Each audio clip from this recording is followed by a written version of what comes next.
जामखेड शहरातून जाणाऱ्या राष्ट्रीय महामार्गाचं 30 मीटरचं सीमांकन, 25 रोजी मोजणी, 28 रोजी हातोडा, ठेकेदारावर मनुष्यवधाचा गुन्हा दाखल करण्याची प्रक्रिया चालू, तहसीलदार गणेश माळी.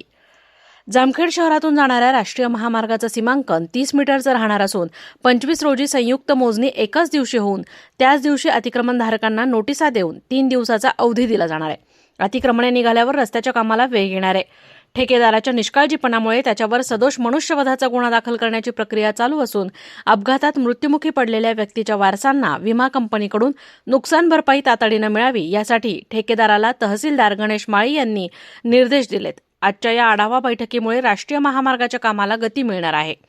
जामखेड शहरातून जाणाऱ्या राष्ट्रीय महामार्गाच्या कामाचा आढावा घेणारी दुसरी बैठक बुधवारी तहसील कार्यालयात तहसीलदार गणेश माळी यांच्या अध्यक्षतेखाली झाली.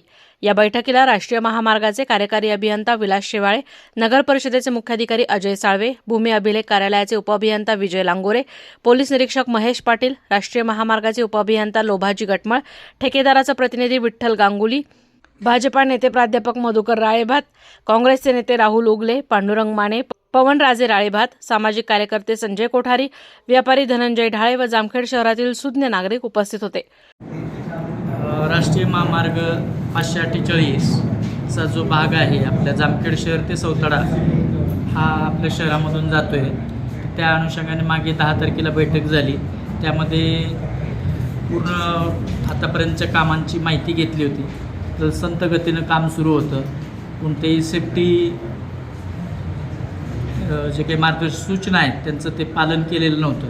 तर संबंधित ठेकेदार आणि त्या ठेकेदारावरती जी नियंत्रण सुपरवायझरी अथॉरिटी राष्ट्रीय महामार्ग यांच्याकडून नेमलेली होती त्यांना सूचना दिल्या होत्या. संयुक्तरित्या त्यांनी जे काही निर्देश पालन करायचे होते ते पण त्यांनी सुचवून दिलेले होते. त्याचं आज अखेर त्यांनी पालन केलेलं नाही, मात्र ते कार्यवाहीमध्ये आहे.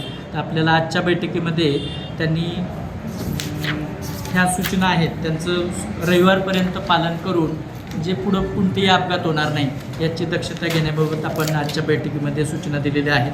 ते येत्या रविवार म्हणजे 23 तारखेपर्यंत त्याचं अनुपालन करून आपल्याला सादर करणार आहेत.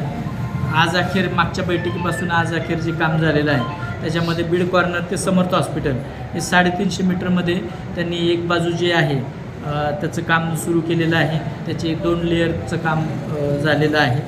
बीड कॉर्नर ते खर्डा चौक इथं सेंट्रल लाईन मार्किंगचं काम 150 मीटरचं केलेलं आहे. परत विंचरणा नदी पुलाची एक बाजू आहे तर ती बाजू आता वाहतुकीसाठी सुरू केलेली आहे.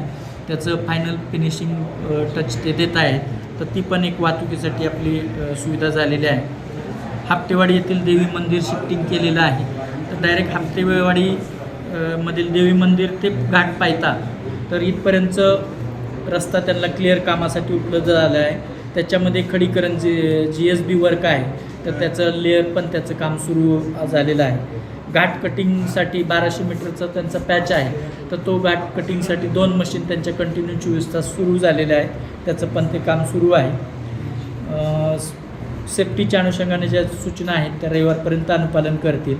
जे शहरामधले ह्या रस्त्यासाठी जी काही शासकीय जागा आहे त्याचं सीमांकन आणि इमारत रेषा सोडून ज्यांनी बांधकाम करणं अपेक्षित आहे या इमारत रेषांचं मार्किंग हे कामकाज आपलं 25 तारखेपासून सुरू होणार आहे. तर ते कामकाज संयुक्तरित्या नगर परिषद, जामखेड, पोलीस विभाग, सार्वजनिक बांधकाम, राष्ट्रीय महामार्ग आणि उपाधीक्षक भूमी अभिलेख यांच्या वतीनं केलं जाणार आहे. तर ते मार्किंगचं काम झाल्यानंतर तात्काळ असे अतिक्रमणं निष्कासित करण्याचं आणि जे काही राष्ट्रीय महामार्गाचं काम आहे ते पूर्ण करण्याचं आणि नगर परिषदचं पण जे काही काम अडलेलं आहे पाईपलाईन आणि त्यांची भूमिगत गटारं हे दोन्ही कामं त्यामुळं मार्गी लागणार आहे. साहेब, आता तुम्ही बोलताना म्हणाले की राष्ट्रीय महामार्गाचं काम संत गतीने चालू आहे, त्यात अनेक अपघात झाले, तर तुम्ही तहसीलदार दंडाधिकारी म्हणून काय कारवाई करणार? त्याच्यामध्ये मला निवेदनं प्राप्त झालेलं आहेत तर त्या निवेदनाच्या अनुषंगाने सदोष मनुष्यवधाचा गुन्हा दाखल करण्याची कारवाई या ठिकाणी सुरू आहे. त्याच्यामध्ये स्वतः अपर पोलीस अधीक्षक वगैरे यांनी भेट दिलेली आहे मोकास्थळी आणि ती पुढची कारवाई सुरू आहे. तहसीलदार महोदयांच्या दालनामध्ये राष्ट्रीय महामार्गाच्या अनुषंगाने आढावा बैठक झाली होती. यापूर्वी देखील मागील आठवड्यामध्ये साहेबांनी ही मीटिंग कॉल केली होती. या अनुषंगाने आज महसूल विभाग, नगर परिषद प्रशासन आणि भूमी अभिलेख यांना साहेबांनी निर्देश दिलेले आहेत. सोबतच राष्ट्रीय महामार्गाचे अधिकारी आणि पोलीस प्रशासनाला देखील योग्य ते असे निर्देश साहेबांनी आज दिलेले आहेत.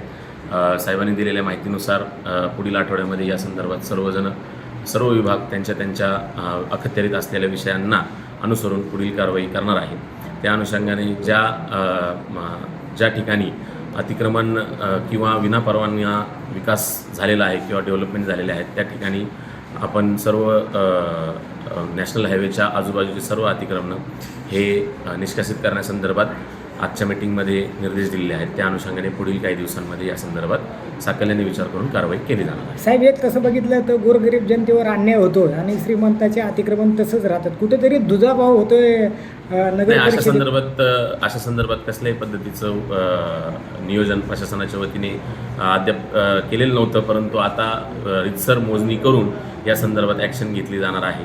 या अनुषंगाने मोजणी करून नॅशनल हायवेची मोजणी आणि त्यानंतर नगर परिषदेसाठी भुयारी गटार योजना आणि पाणीपुरवठा योजना ज्या शहराच्या दृष्टीने अतिशय महत्त्वाच्या आहेत त्या अनुषंगाने योग्य ती कारवाई केली जाणार आहे. राष्ट्रीय महामार्गाचे फक्त 13 किलोमीटरचं काम मागील 3 वर्षांपासून मंद गतीनं चालू आहे.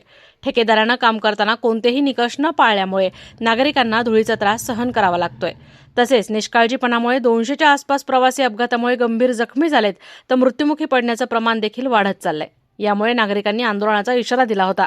त्या पार्श्वभूमीवर तहसीलदार गणेश माळी यांनी दिनांक 10 मार्च रोजी राष्ट्रीय महामार्गाची बैठक घेतली. यामध्ये ठेकेदारांना कामाची गती वाढवणे व अपघातात मृत्युमुखी झालेल्या मयताच्या नातेवाईकांना विमा रक्कम मिळवून देणे असे विषय होऊनही ठेकेदारानं त्याकडे दुर्लक्ष केलं. त्यामुळे आजच्या बैठकीत तहसीलदार गणेश माळी यांनी ठेकेदाराची चांगलीच खरडपट्टी काढली. प्रतिनिधी नासिर पठाणसह पत्रकार अशोक निमोणकर, जामखेड.